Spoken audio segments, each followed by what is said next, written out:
decided to do a second edition for the book for two reasons. One was that there were some errors that needed to be fixed in the book because things change in 10 years in Seattle. We've probably all noticed that change occurs. And two, there were a few places that I really wanted to get to. Georgetown, South Lake Union, the Central District that I didn't do in the first round.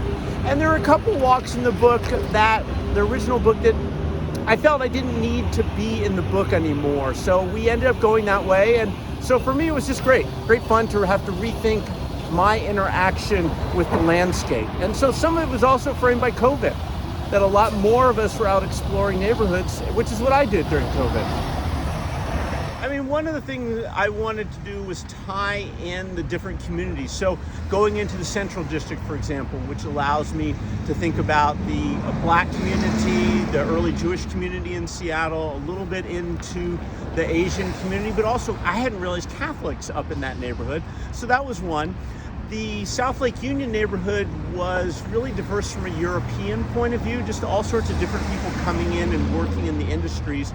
And then down in Georgetown, I guess you could probably say it was more of a working class diversity that you see, particularly with the brewery here, because the community grew up around that, but also the diversity of the fact that you had vice in the area. And this really was considered for many years the sort of dark edge of Seattle, with either alcohol, gambling, prostitution, and so that all added to it. And then the final element, at least with Georgetown, that I think is interesting is the community of the fact that there was the poor farm down here. So this was an area where you had the low-income hospital.